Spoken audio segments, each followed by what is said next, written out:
just want to get your thoughts on Trump, the Trump phenomenon, and what you can tell about the rest of the world by looking at their reaction to Trump. Well, Trump is the equivalent of a Hollywood actor on the movie screen.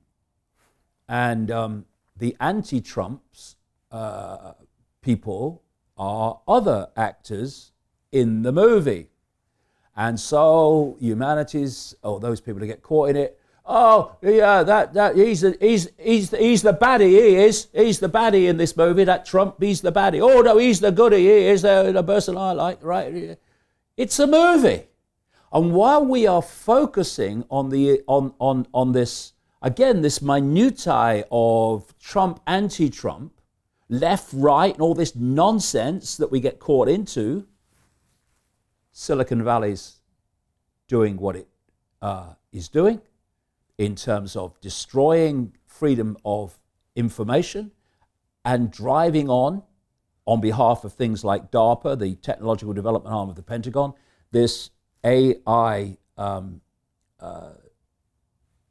transhumanist agenda. It's a diversion. And just a quick one, I talk about this hidden hand. These here today, gone tomorrow politicians are just that. Here today, gone tomorrow. What we need to look at is that which is always there, because that's where the power is. That's what pushes this agenda on, no matter who's in power, who's the president, what party, whatever. A quick example. In September 2000, an organization in America called the Project for the New American Century published a document calling for the American government to, quote, fight and decisively win multiple theater wars, to bring about a series of regime changes. And it named the countries that they wanted to regime change: Iraq, Libya, Syria, Lebanon, Iran, North Korea, China. The people who published that document included Donald Rumsfeld, who a few months later would be Secretary of State for Defense in the Bush administration, Paul Wolfowitz, who would be his deputy at the Pentagon, Dick Cheney, who would be de facto president under Bush for 2 terms, Dov Zakheim, who would control the entirety of the Pentagon budget in that same period. In that document in September 2000, they said that this process of transformation, all these regime changes, would necessarily be slow, this is the quote, absent some catastrophic and catalyzing event like a new Pearl Harbor. 1 year to the month after that document was published, 9 months after the people that wrote it came to power in the Bush administration, the United States had, in September 2001, what Bush called at the time the Pearl Harbor of the 21st century. As a result of that, this process of regime change was triggered by the so-called war on terror justified by 9/11, which the official story of 9/11 is tragically laughable when you break it down and you see how the contradictions. Anyway, this is where I'm going in terms of the politicians and Trump. First man in, of course, officially, George W. Bush. They went into Afghanistan. Then, with Tony Blair lying about weapons of mass destruction, they went into Iraq. And the reason they lied about weapons of mass destruction is because Iraq was on this list of regime change. They didn't have an excuse, so they made one up. And by the way, let us not forget, people now, including even the mainstream media, accept that they were lied to over weapons of mass destruction in Iraq, which led to a catastrophic invasion and the catastrophe that has followed.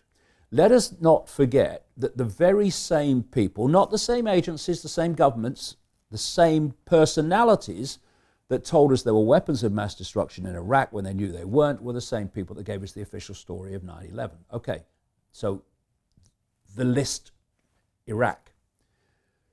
Then they go into Libya, also on the list. But now Bush is gone, Blair's gone. Now it's Barack Obama. He's a Democrat, not a Republican. And it's David Cameron. He's a conservative, not the illusory of Labour, Blair. But now they're going into another one on the list, and then into Syria. And again, creating mayhem and catastrophe. I mean, you know, Libya is one of the great world's basket cases now, when it was the highest per capita income country in Africa before they sent the boys in. And so that was Obama and that was Cameron. Then we come to Trump. And Trump is now, yes, he's supposed to be a Republican, but he's the anti-establishment man. He's a maverick. A maverick who was going to drain the swamp and handed the American economy to Goldman Sachs from day one or before day one.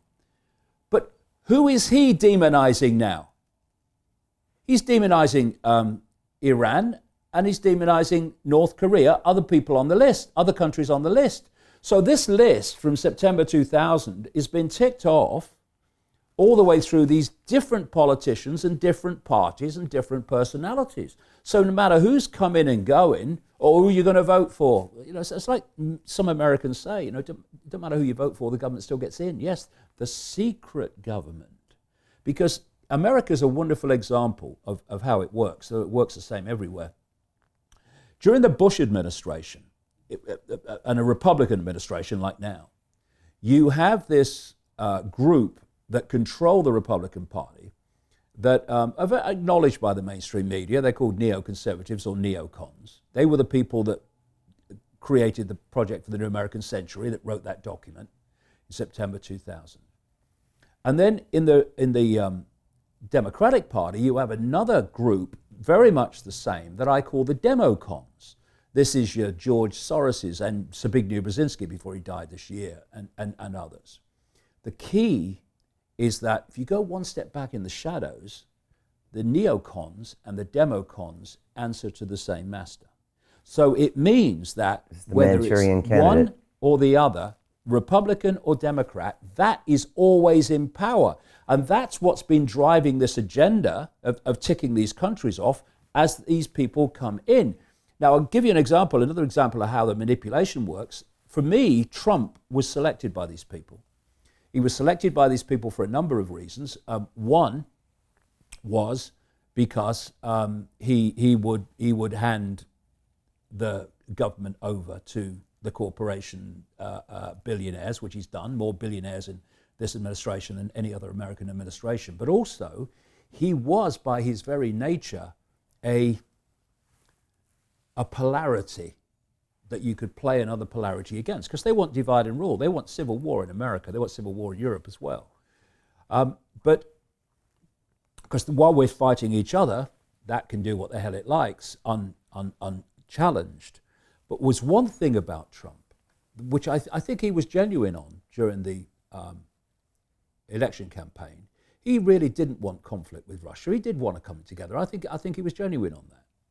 So if you look from the moment he got elected, although there were so many things of benefit to this hidden hand for Trump, there was one thing they didn't want, and that was Russia coming together. They want to hold them apart. They want to keep them in conflict. And so the moment he became elected, we had this Russia hacked the election. Russia this, Russia that, Russia the other.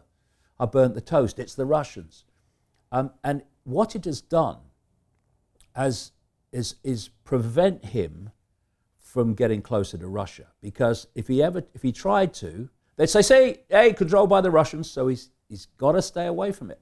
And therefore, they're holding the two apart. Is that what the election scandal's about? To make sure he doesn't get closer to the Russians? Yeah, this is what it's all about. So more hate, more anxiety, just keep that division going on. Yeah,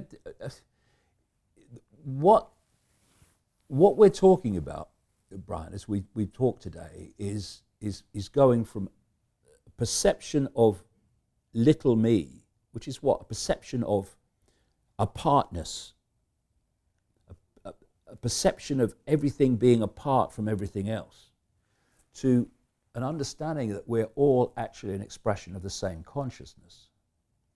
And therefore you see it in politics and in world events, this desire to constantly drive apart. And this is what, in part, political correctness is about. It's about dividing different self-identities from each other and setting them at war with each other. And you know, this thing with Harvey Weinstein and all the stuff going on with allegations of abusing women in Washington and in Westminster. I said earlier that when they want an excuse to stop or to censor, they'll find an excuse that seems quite extreme. And people say, well, yeah, I can understand why they're doing that. But once they've got in, they'll then widen the interpretation until it encompasses people that are nothing to do with this.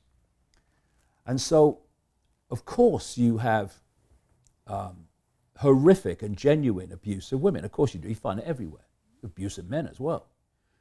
And that needs to be addressed. Of course it does. But if you notice, we've gone from sexual abuse and rape, horrific, but also now pulled into the same perception of abuse, are things that years ago would have been a bit of office banter, would have been a bit of a laugh, you know, having fun, making fun of each other. That's now there.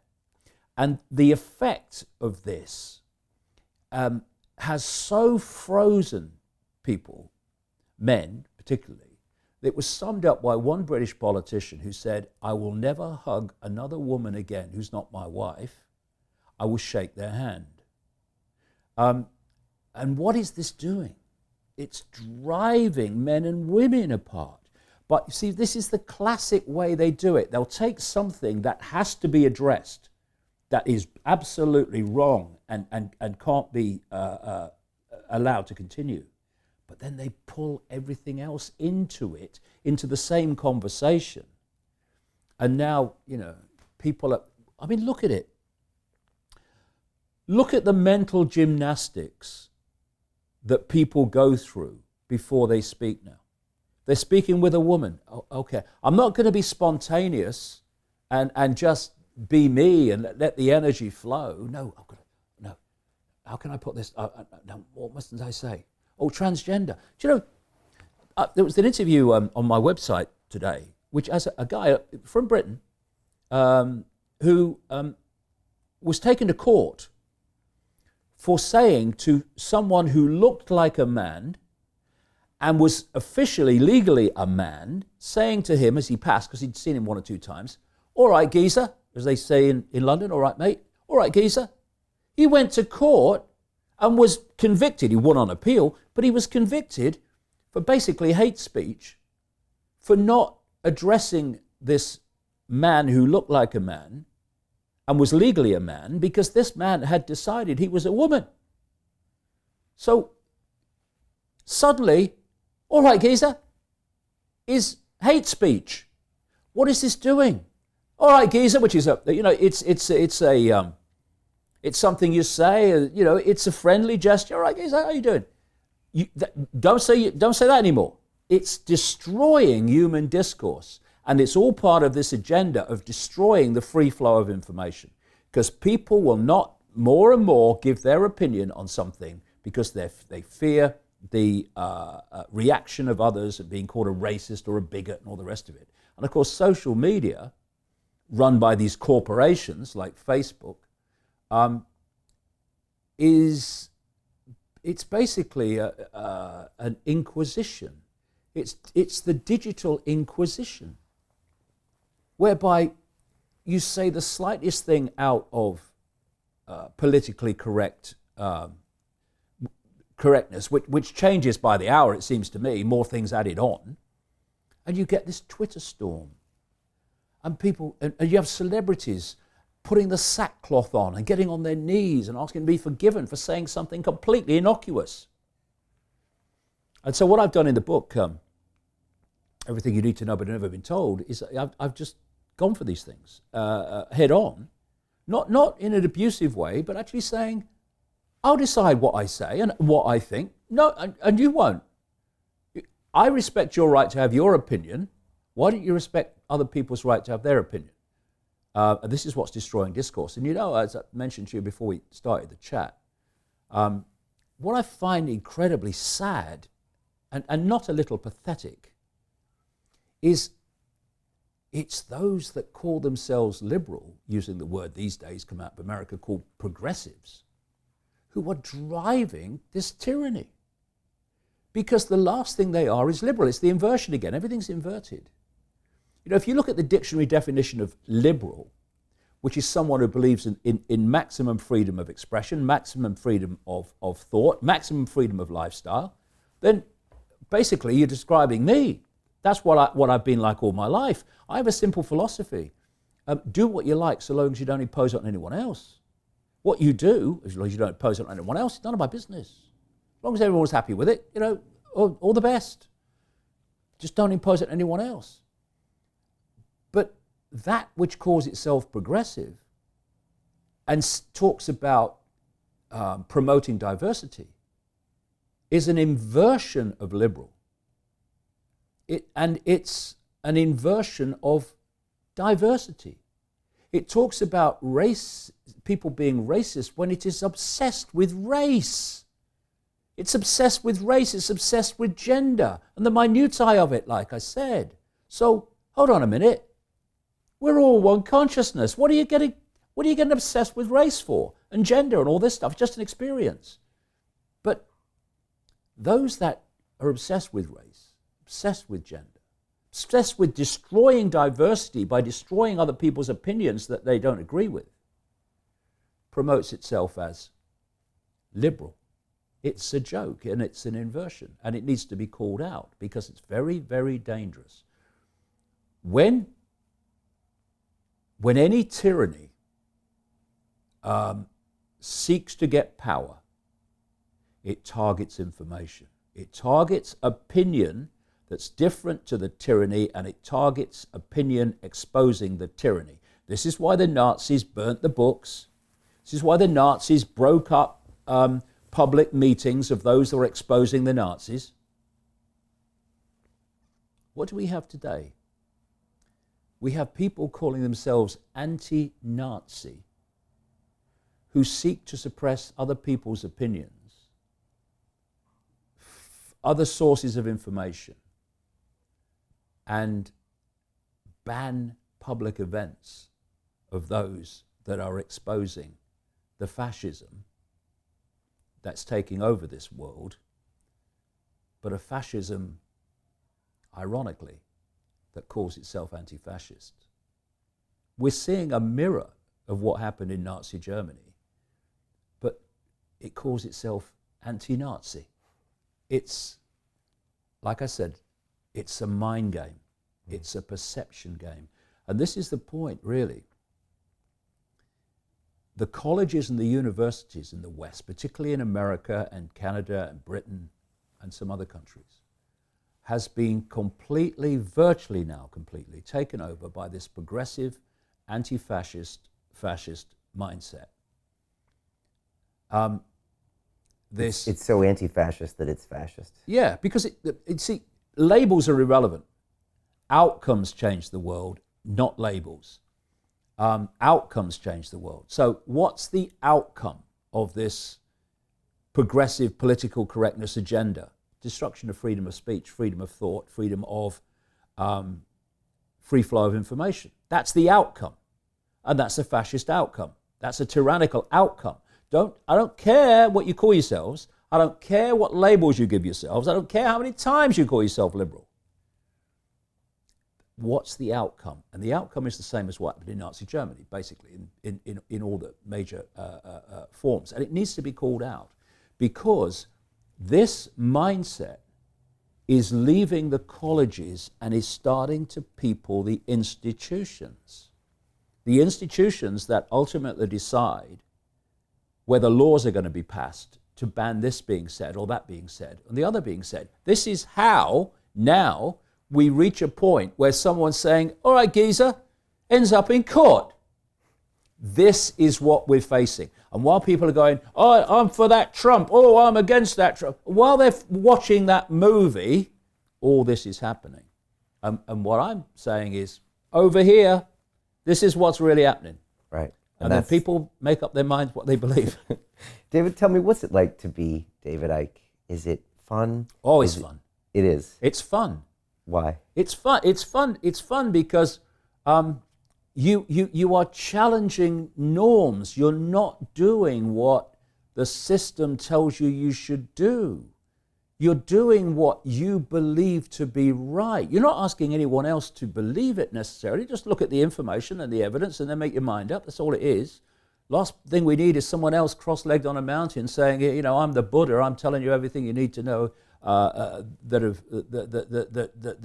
nothing else. It's like in the book, Everything You Need to Know But Never Been Told. I explain before the book starts what I mean by that title. It's not everything you need to know in every detail. It's just that which will allow you to see that there's another way of looking at the world.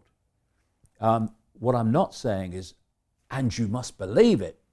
That's for people to decide for themselves. That's the lost art of someone saying, I'm going to look at the information, that information, and then I'm going to decide what I think. I'm not going to be externally told what to think. I'm going to decide my unique view of how things are. That creates this great world of true diversity rather than the illusion of diversity, which says everyone must think the same or you're a bigot, a Nazi, and whatever name they come up with next. So it's fun to be you. It's fun. It's fun being different in a world of uniformity.